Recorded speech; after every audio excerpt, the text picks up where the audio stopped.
Today, we are going to be discussing Igboland, economic prospects for building a seaport in Eastern Nigeria. And here's our guest. We have an economist. He's also a media practitioner and author. He is also the convener of Southeast Sea, River and Stream Ports Association, Mr. Chinedu Vincent Akuta. Mr. Chinedu, thank you so much for joining us today. Thank you, Elombah, for having me today on your program. Let's talk about your campaign for building of seaports in Igboland using the public-private partnership model. How can you give us a background of this campaign?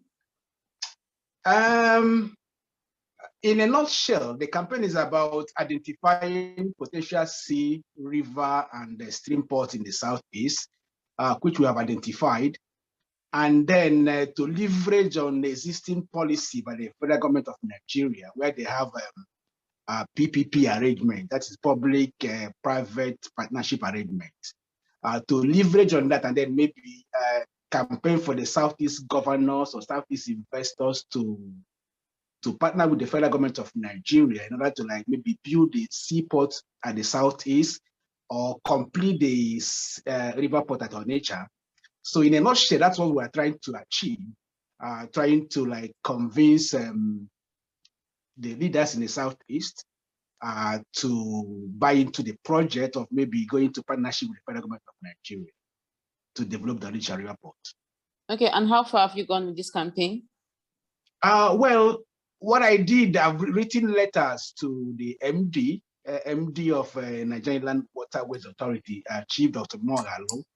I'm still waiting for him to respond to the letter I wrote to him.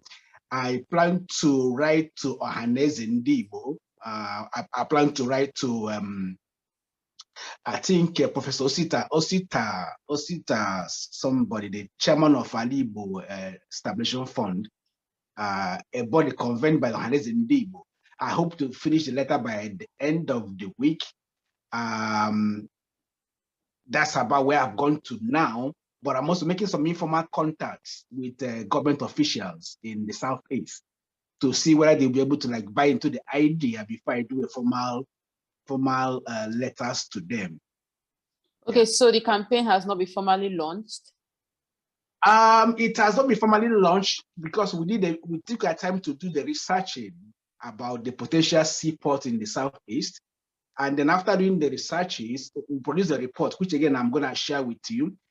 Then the first thing we did was to contact the MD, in Nigerian Land Waterways Authority, which is Chief Dr. George Mogalo. Yeah. Okay, so let's look at the current economic reality in Nigeria. Do you think that it's possible for the government to invest in the Eastern region at this time? Yes. If they can be convinced of what they're doing, why not? Yeah. Because I mean, having a seaport at the Southeast will open up the economy of the Southeast. Imagine where there's a river port functioning at Onitsha, that will open up the economy. That will bring in more investment. That will bring in create more opportunities for the youth at the Southeast. Yeah, why not? Yeah. Now I'm asking this question in regards to the poor relations that the federal government have with the Southeast. You understand that the relationship between the federal government and the Southeast is not the best right now. That's why I'm asking, will the government be willing to go this far to open up the economic prospects of the Southeast with this idea? Yes, because if you look at what I said before, I said the federal government has PPP arrangements in place, not the state government. So the aim of the campaign is to draw the attention of Southeast leaders to this facility in place, to the fact that there is PPP arrangements by the federal government of Nigeria, so that they can be able to leverage on this partnership and then begin to develop the Onitsha River Port. I mean, the arrangement is there by the federal government.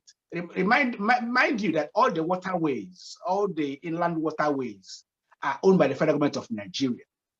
And the FGN Nigeria has this program in place. So why not? Okay, remember that you can join us on the program by raising up your digital hand, and we will try to accommodate your questions and comments for Mr. Akuta here. Now, let's talk about the fact that we have existing airports that can help this region. do you think that this airport can replace seaports for now before the state government buy into this idea? Well, it depends on if the airports are functional. One, let me start by thanking the Anambra State government for building a good airport at Anambra State. I'm also of the belief that where there's a determination, where there's a way, there will be a way. I'm also believing that, well, the Southeast government will buy into the campaign we are making now. At best, I'm also hoping that even if the Southeast government fail to buy into the idea, I'm hoping that Anambra State government will be able to buy into the idea of maybe having a seaport at Onitsha because of its importance to the economy of Anambra in particular and the Southeast in general. So I'm optimistic that the campaign will work because, I mean, it's overdue. Having a seaport at the Southeast is overdue. True. Now, the Lagos seaport is one of the most functional seaports, and that's because most business headquarters are headquartered in Lagos. Do you think that if we have seaports in the eastern region, these businesses will likely move to the eastern region? Do you believe so? Well, I believe so. And I also believe that the Igbos can be able to like leverage on the seaport. Okay, for example, if there's a seaport at Onitsha, the Easterners or Igbos will leverage on that seaport to begin to develop the Southeast. Mind you, as we are speaking now, the Inland Waterways Authority had done a bit of a trial shipment from on a seaport to Onitsha River Port. Now they're trying to do the second phase, which is to send cargo from the Lagos port to Onitsha port.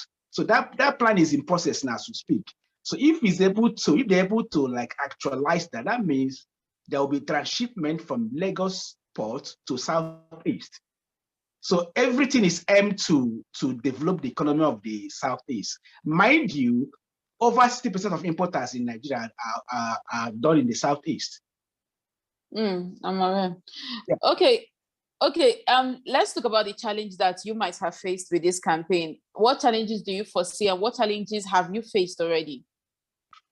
Well, the challenge I foresee is maybe lack of commitment on the part of leaders, maybe some personal differences that could crop up, and then the issue of funding, because I'm also looking at it's going to be a massive capital-intensive project. But on a flip side, I'm also encouraged by what Anambra State government did, by the fact that they built an airport at Anambra. That gives me courage that if they're determined to do something, they can be able to do that. Having said that, also, I'm also having a bit of thought in me that, okay, politics could play a role, or there could be issues here and there that could make them to drag their feet. But having said all these things, I'm very optimistic that they can be able to do that, leverage on that. But mind you, I'm not only campaigning or reciting my campaign to the governors or government. I'm also calling upon the businessmen at the Southeast. If you look at the flyer I produced, I said government and investors. So the campaign is double-edged. One, to the government. The second part is to the investors in the Southeast, maybe the businessmen in the Southeast, to leverage on this opportunity and be able to like invest. Okay, now let's talk about the politics that may play a role in this campaign. The current political reality of Nigeria is very, very, very volatile. It looks like Nigeria is about to implode with the whole crisis. Do you think this is going to affect your campaign, especially with the presence of IPOB in the Southeast? Well, to some extent, yes. To some extent, no. One is IPOB is doing their own campaign about self-determination of Biafra. That is their own campaign. What I'm doing, I'm campaigning for a Southeast Sea River or stream port at the Southeast. At best, let's develop Onitsha Sea River port. so that ships or maybe containers can be coming from Lagos and or from overseas, as the case may be. So because we are primarily traders, commerce oriented, so I'm seeing the brighter future that look, if people or government or investors or Southeasterners can buy into this idea, then they'll be able to make progress. So I'm not sure IPOP campaign will be able to hinder the campaign I'm making. Okay, but the federal government can see it as you are asking for self-determination. Why should we invest in your region? Don't you think that can play a role? Well, Southeast is still part of Nigeria. Asking for self-determination. Asking for self-determination doesn't mean that Southeast has succeeded. Mind you, not everybody is buying into, seceding from Nigeria. Not every Igbo, every person is a member of IPOB. IPOB has the right to campaign for self-determination, which they are doing. It doesn't stop the federal government from doing anything. But look at what I told you initially, that the federal government has a plan in place. So what I'm actually doing is to call upon people to take up the process or the project. I'm calling on people to own the project. I'm not calling on federal government to come and build a seaport. I'm saying, all the campaign is saying is the Southeast leaders, government inclusive, or investors in the Southeast should leverage on this partnership arrangement in place to develop the seaports. So I'm not inviting the federal government, because I know if I'm calling upon the federal government, they will not be able to come. They might start giving you reasons and reasons. Remember that Onitsha River Port was started in 1983. So from 1983 to date, nearly 40 years, and it's still counting. So if you are relying on federal government or begging them to come and develop Onitsha River Port, it might take infinity. So that's why I'm trying to turn it a bit round to say, okay, look, because the federal government has given a green light, because the federal government has given a kind of PPP arrangement in place, we, the Igbos or the investors in the Southeast, should cash into this opportunity and begin to develop or complete the river port on their own, instead of waiting for the federal government to come in and do the project, because they might bring in delay tactics or maybe tell you there's no fund or whatever.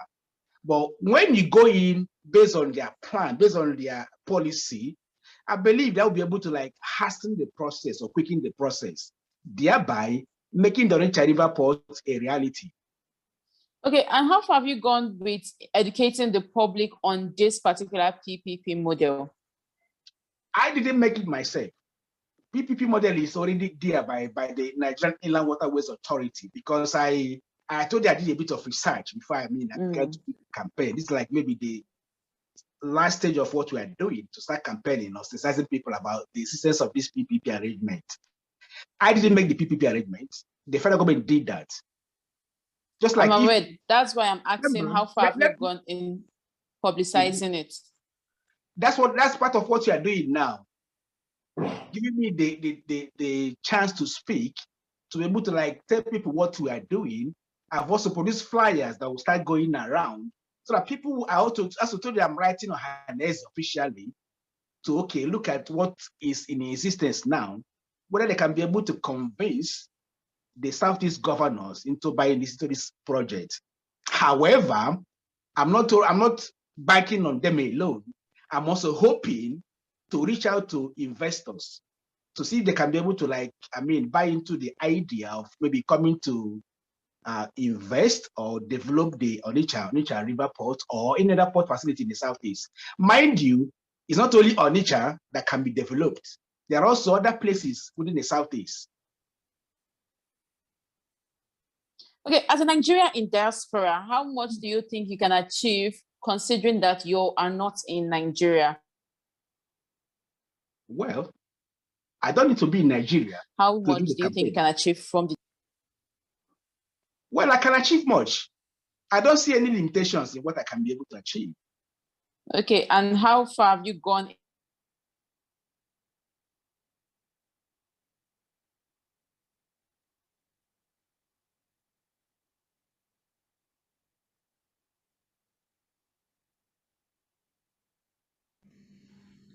I think her system is frozen. Hello? Yeah, I think her system is frozen. Can you hear me? Yeah, I can hear you, Daniel. Yeah, okay. Let me ask this question. You said you have a report you present to in the course of this program, or is it not yet time to show us what you have achieved so far? My guess would be that is where the interviewer is driving to how far you have achieved and then your report so far. Well, I will send you a copy of my report on PDF. Okay, I thought maybe you present it here for us to see. It's not possible. I don't know. It's not on this particular system device I'm using now, but I'll send it to you after the interview. No, all right. So can you enlighten us on what that report contains then? Basically, just what I've been saying here. The report contains what we did. We were able to look into potential sea, river, and stream ports in the southeast, and we're able to identify about 5 stream ports. And then we're able to identify what I'm just saying now, the PPP arrangements in place. We're also able to identify that, okay, that the Inland Waterways Authority, they are trying to do a second test run that would let them ship containers from Lagos Seaport to Onitsha River Port. And then they've done one already from the Seaport to Onitsha River Port. So we're able to research into these things and then identify that. Hello, can you hear me? Yeah, I can see here. You go ahead. Yeah, because there's a bit of noise in the background. So the report was able to identify all this, I'm telling you, like the locations we have in the southeast, like the Onitsha, Oguta, Azumiri, Amazu in Arochukwu, and also Ndibe at Ebonyi State or somewhere in Ebonyi. Yeah. So we're able to itemize 5 places that could be developed into either a seaport, either a river port, or a stream port. So we also identify that there are also places in other parts of the world that are like the southeast, like Germany. One of their river ports is just similar to what is happening at Onitsha. So, hello, can you hear me? Yes, we can hear you. Please go ahead. Yeah. So what I would do after the interview would be to send you a copy of the PDF. I thought I sent it to you initially, but please go ahead. We're hearing you. Yeah, what I'm saying is after the interview, I will send you a copy of the report which we produce. Okay, and remember that you can join in the discussion simply by raising up your digital hand, and I will try to accommodate I will try to accommodate as much questions and comments as I can. I apologize for the break in transmission. My network logged me out, so I had to come back. We have been discussing Igboland economic prospects for building seaports in Eastern Nigeria, and we are discussing with the guest. He's an economist, a media practitioner, and author. He is also the convener of Southeast Sea, River, and Stream Port Association, Mr. Chinedu, Vincent, Akuta. Now, let's talk about the economic prospects. We know that this is going to help businessmen, but can you go in depth and tell us how this is actually going to help them? Well, through commerce, it is going to help them. It is going to aid importation and exportation. Imagine where you import directly from maybe China to Onitsha. That's going to cut costs instead of importing through Lagos. Or let us rephrase it this way. Imagine where you transship from Lagos to Onitsha, then bypass traveling by road. That means the cost of shipping from Lagos or transloading from Lagos to Onitsha will be saved. The stress of driving from Lagos down to Onitsha or down to Aba or any part of the southeast will be circumvented. So the benefits are enormous. It's easier for you. It's gonna be cheaper if you are shipping from China to Onitsha, or shipping from let's say Europe to Onitsha, than shipping to Lagos and then transporting the containers on the trailer, on the trucks that will not go from Lagos down to any parts of the southeast. Okay, now with this PPP model you have been talking about, if investors actually buy into this idea and contribute to build this port, who gives the port the license to operate? The federal government, or it's going to be a privately owned property? Well, it's gonna be a discussion between the investors and the federal government. It's gonna be a matter of ownership structure. It's gonna be a matter of how much the federal government is willing to commit, and it's gonna be a function of how much the investors are willing to invest. It could be in the neighborhood of, I don't know, maybe 50-40 or 50 or maybe 30-30-40 arrangement. It depends on whatever they come up with. Okay, and who is going to have, okay, so this is going to also affect the managing rights, because I'm asking this because we know that there are some ports, about 6 ports in Nigeria currently, and their functionality is still debatable.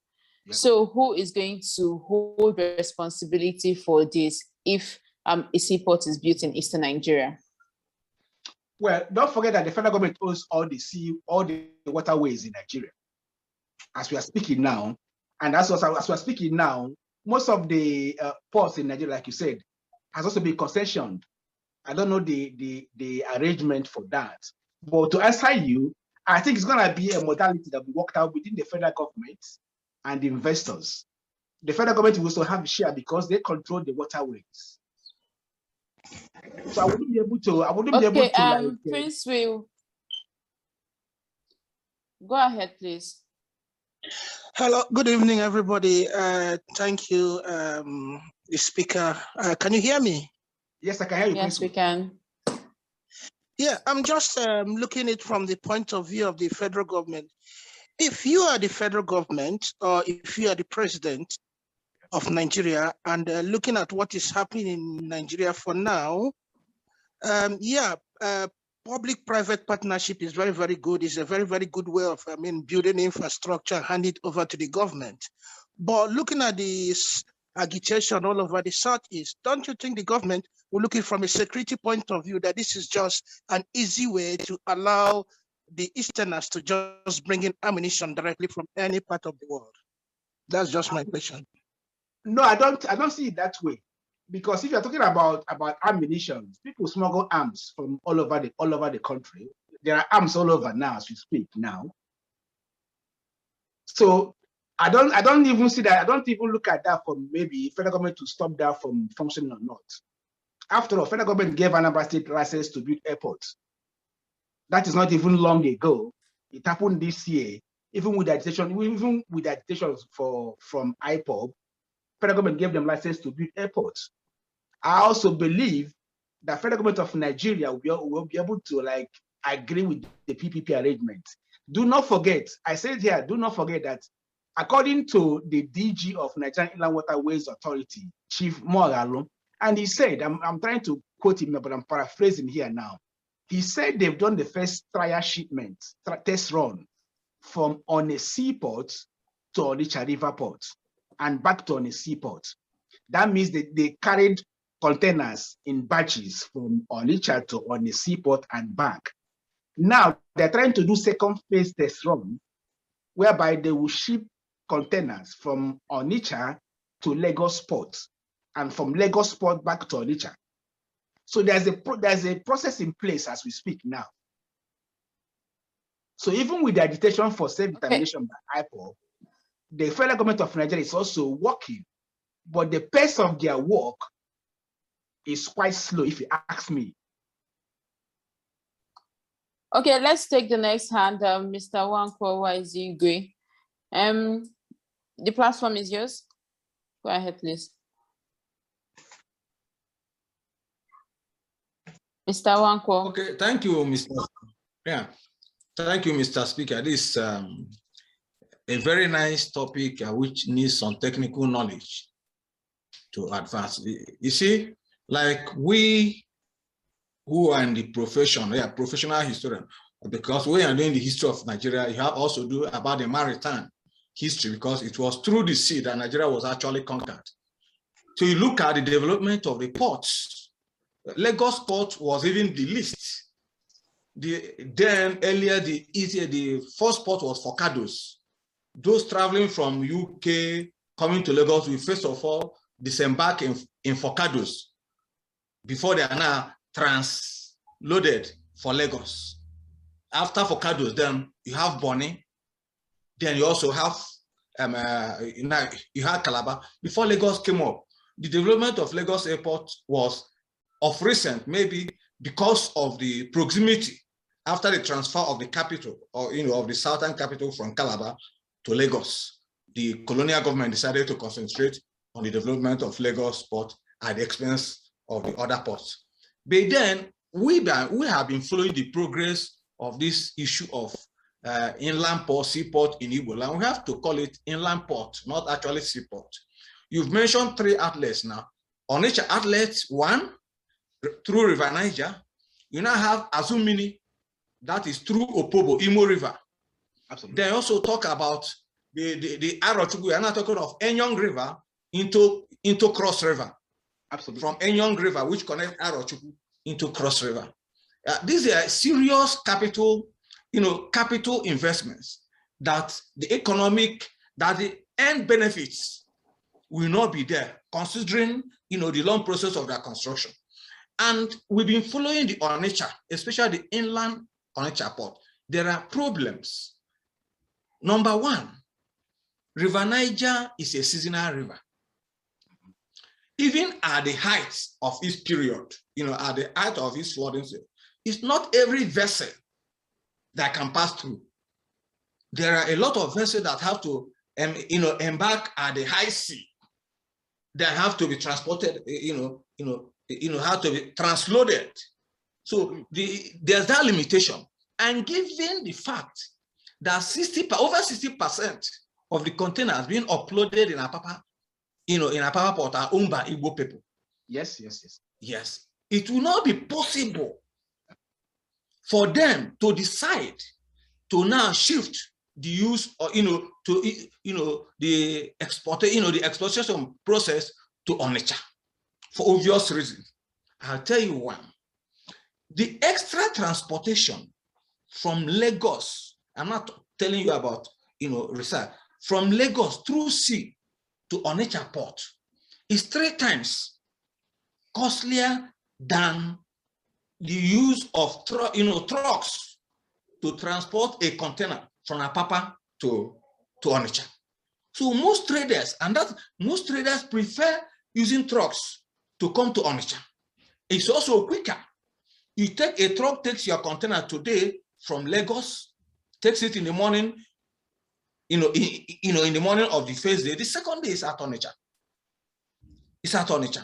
Even you look at Port Harcourt port, which is being utilized mainly by Aba traders, is still underutilized. That underutilization also made it possible for most of the containers being uploaded at Ariara market to come by truck direct from Apapa. Because if you look at it, the investigation, you discover that even people in Port Harcourt, we normally, we ask the question, why is it that Port Harcourt is a port? But then people in Port Harcourt will go to Aba to buy things for retail in Port Harcourt.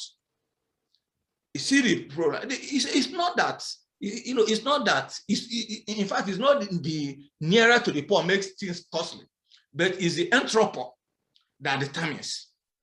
So far, Port Harcourt has not been utilized because of first, the market outlets. The Apapa port gives the Igbo importer a vista of spaces to export to the east, to export to the north, to the west. That is why most of them prefer. So that is underutilization. One, that's been retarding this idea of increasing the developing a functional inland port even on Onitsha. Secondly is the cost, the traders, the businessmen in particular, because they look at the cost effectiveness of any transaction. That is what they are concerned. They're not talking about business is not all about patriotism. It is your profit first. If you are telling an Igbo businessman, oh, Onitsha is our port, he will first of all calculate his profit and loss through the use of that. So that is That is one of the problems. So there are three factors there. One, the instability of the Niger, as the Niger, apart from not being a deep river, it's also seasonal. During the dry season, you could see this, the river bed very high, so ships cannot pass. Secondly, you also have the issue of cost effectiveness by the businessmen, who will also prefer that Lagos using transportation is quicker. Using Seaport, using ship from Lagos, Apapa Port to Onitsha, will take you about 3 days. You can see these are the problems. And then the cost of construction, which is again, issue of investment. Any investor will look at the end profit. If you're investing on a port project, you first of all cite how many people will utilize it. Because it's the number of customers, the number of users that will determine the tax or the levy that will be imposed on them, and that will also determine your profit. So I don't know if your report actually looked into these factors, these variables into consideration before your campaign. Yes, I agree with what you said here. If you remember what I said initially, I said the Inland Waterways Authority, they've done a test run whereby there will be a patch that will leave Onitsha to One. I said there before, and then One back to Onitsha. And they're trying to do a second test run whereby there will be a lighter band that will go from Onitsha to Lagos and back to Onitsha. Well, I'm saying that in respect of what you said about the seasonal nature of Onitsha River Port. And mind you, the river port hasn't been dredged. That means larger vessels will not be able to come to Onitsha, which I agree with you. And then that was why, again, that's in line with what the Inland Waterways Authority did, to bring a lighter barge that would maybe move containers from Lagos to Onitsha. I said it here before we began to I don't know whether you were here when I said that. So in effect, what you said was right. The bigger ships can't be able to come to Onitsha as we speak now. Maybe in future, they could do when Onitsha River is dredged or whatever. Now, back to the second issue you mentioned there was the issue of cost.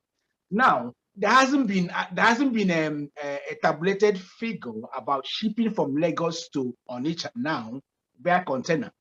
It hasn't been popularized as we speak now. So one can't be able to compare the cost of shipping from Lagos to Onitsha, but rather what we have now is road transport from Lagos to Onitsha or southeast by trucks. So because there hasn't been the route hasn't been popularized, maybe there doesn't be more ships or more batches going from Lagos to Onitsha. So you won't be able to have a good comparison on the issue of pricing. But for now, the land transport might be more lucrative because the river means or river transportation hasn't been improved, hasn't been regular, hasn't been going as we speak. Remember I said here that the chairman of Inland Waterways Authority, Chief Dr. Morgan, said they want to do a second test run. So which means it hasn't been working. So there's no price, we can't be able to say this is the price of shipping from Lagos to Onitsha or to anywhere. But until it has been popularized and made navigable, then that's when we now begin to see the price difference. But again, going by what is happening along the road now from Lagos to Onitsha, seeing the bad roads and falling off of the trucks and containers along the way, then it might be better in the long run, if things are done properly, to begin to consider to do the shipping, the sea route or the river route back down to Onitsha, to Enugu, to maybe Aba and other places. Again, we made mention of Azumiri. Azumiri hasn't been developed. So the whole point of making the campaign is for the private investors. I'm not talking about government here, remember, it's for the private investors to consider to come in and invest and see if they can be able to develop the seaport based on the government plans, based on the government PPP arrangement.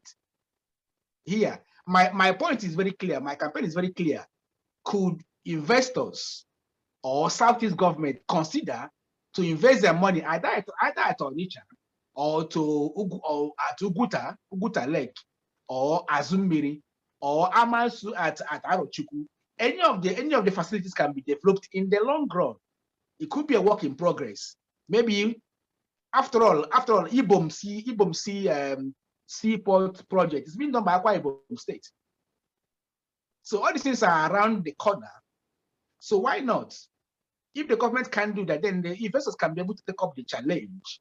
That's the primary reason of the campaign that we are embarking upon now. So I pretty much agree with what you said here about the cost effectiveness or the other issues you raise here, like the nature, seasonal water level and things like that. Yeah. Yeah. Okay, so Ike Uzochukwu, your hand is up. The platform is yours. Yeah, good Ike evening. Uzochukwu.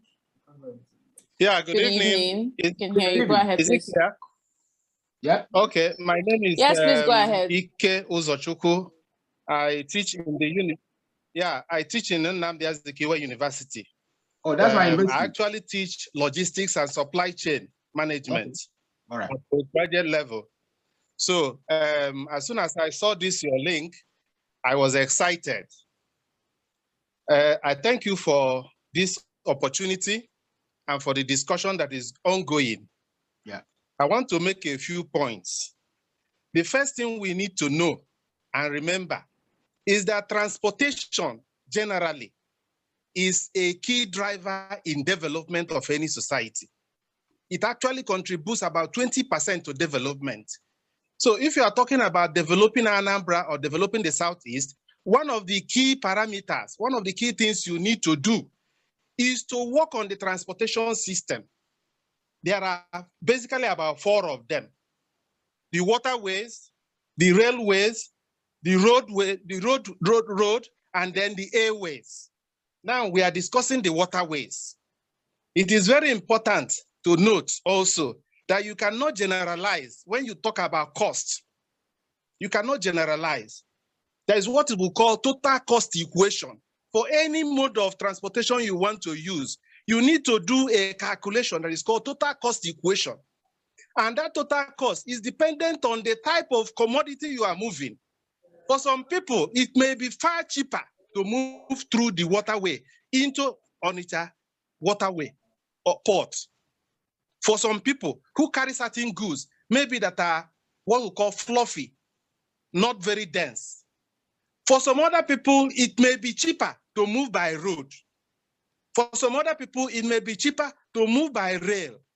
So what correct planners of an economy do is, first of all, to look at all these 4, what we call mode of transportation, and try to improve them one by one, so that each individual business or small, medium enterprise, all that, will now be determining which of the mode of transportation is suitable for the logistics of his products, whether from Lagos or from any part of the world, or even from China.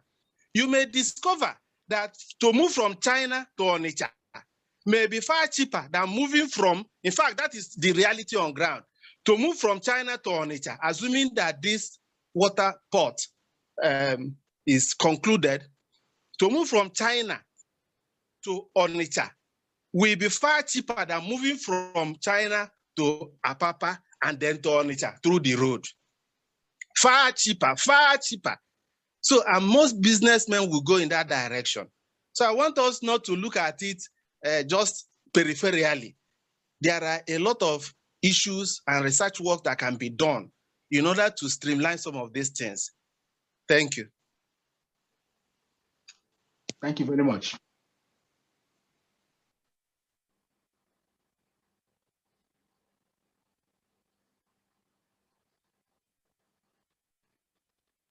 Thank you very much, Ike, Mr. Ike. Mr. Akuta, do you want to react to that comment? Well, I pretty much agree with what he said. He made a very good point. He made a valid point in his submission.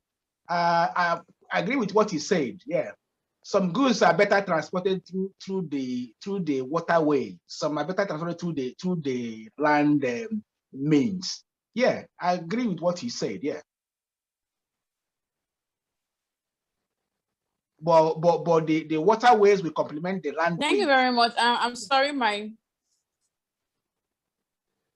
Okay, I'm sorry, my video is switched off. There is no power, so you will not be able to see me. That's why I switched to my picture instead. Remember that you can join the discussion simply by raising up your digital hand, and we will try to accommodate as much questions and comments as possible. Now, Mr. Akuta, how far does this Eastern Seaport controversy support the argument for restructuring? Can you hear me?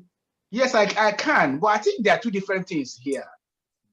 The seaports and the restructuring, there are two different things here. For me, one is about economic activity. One is in the plan already by the federal government of Nigeria. Like I said here, they are doing some work at the Onitsha River Port, but the pace is so slow. And then, in fact, why I even came up with this idea is because I felt the pace of the work there is so slow. The project was begun in 1983. Up until now, they're still working at the river port. So I also believe that there's need to inject private hand or private investors through the PPP arrangement. Now, talking about restructuring, that's a different thing altogether. It's all about maybe changing the constitution of Nigeria, about maybe devolving powers to the regions. So to me, these are two different entities.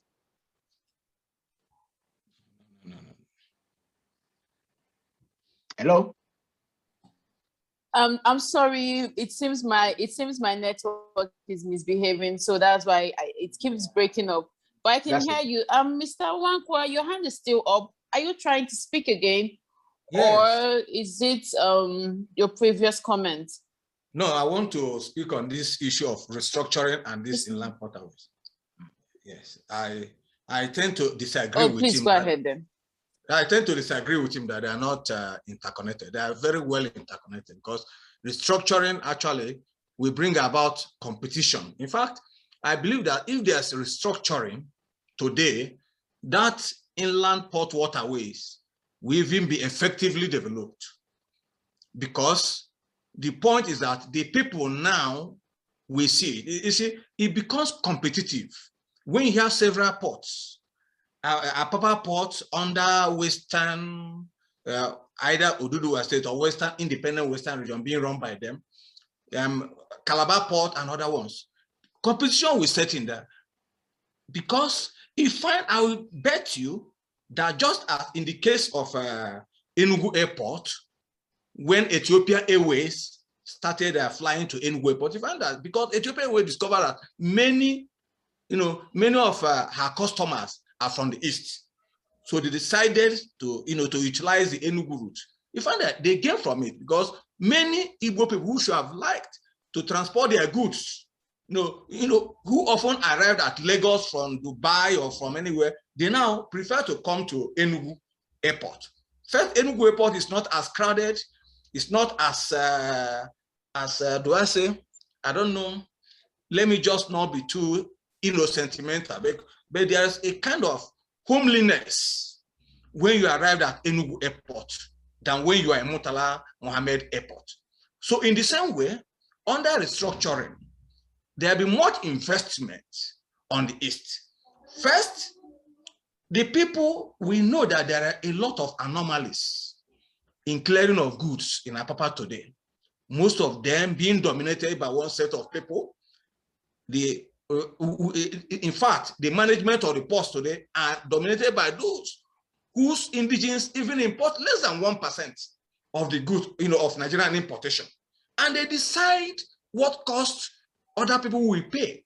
And I believe when they are structuring and independent people are managing, the people, the region in charge of Onitsha Inland or the region, the southeast region, might decide to present better condition for the importers. And through that patriotic efforts, customers, more people will now prefer to come there for their own what? For their own importation and exportation. I give you an instance. When I was in Togo, Togo is a free port zone.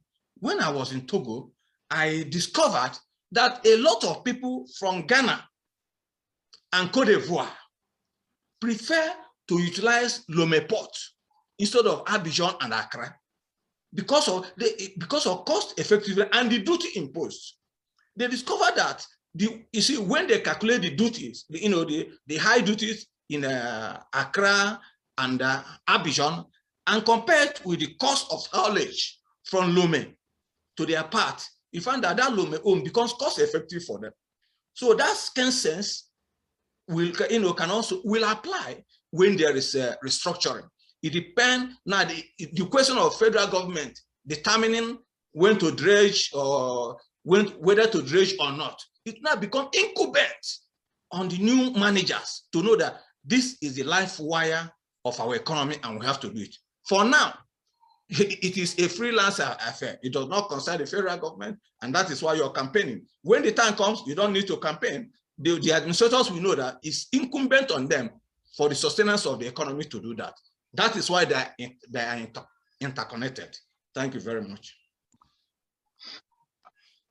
Well, I don't have Thank to. you so I don't much. have to, Let's hear from.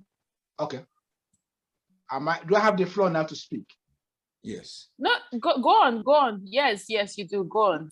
Yes, I don't have to dispute what the last speaker has said, because one, I wouldn't know what will happen in the long run or in future. I don't know whether the government of Nigeria will agree to restructure. I don't know. That is we are hoping that will happen. But before that happens, nobody knows when it will happen. We all are praying for that to happen. We are praying for the best for Nigeria to happen. Let powers be devolved. But before that happens, that's why I'm saying that we don't have to fold our hands and wait till Nigeria is restructured or wait till maybe anything happens. The time to start is now, to start the process, or to start to look into the PPP. Again, don't forget that this second Niger bridge before they started building the second Niger bridge, it was touted that it's going to be on PPP arrangement. I did an article on that back in the days. So it's already something that has been in practice, or maybe has been floated around. So for me, my own idea or my own views will be, time is now, if there are willing investors in the Southeast, to begin to look into how to either join the federal government to develop or complete Onitsha Seaport, instead of waiting for maybe when we restructure Nigeria, which we don't know when it will happen. But I pray, is my prayer for Nigeria to be structured, but I don't know when it will happen because of the politics involved.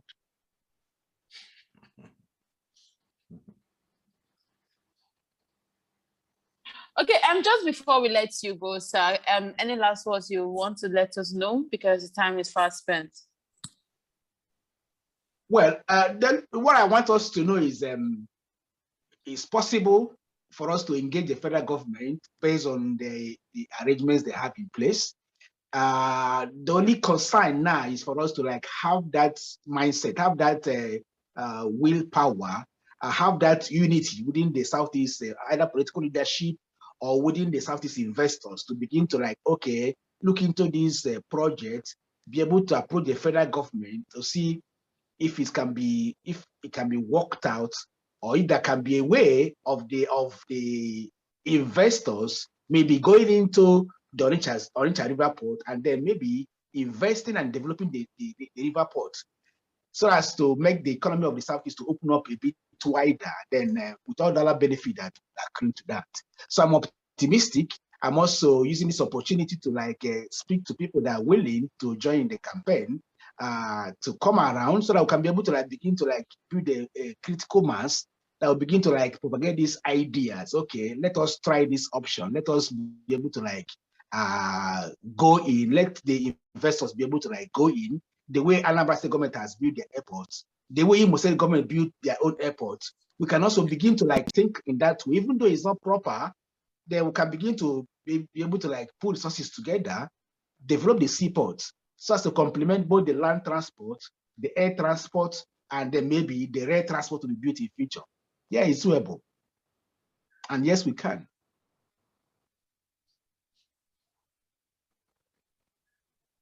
Okay, well, thank you so much. We have been discussing Igboland economic prospects for building a seaport in Eastern Nigeria. And special thanks to our guest, Mr. Chinedu Vincent Akuta. He is an economist, a media practitioner, and author. He's also the convener of Southeast Sea River and Stream Port Association. Thank you so much for joining us today. Thank you, Elombah, for having me.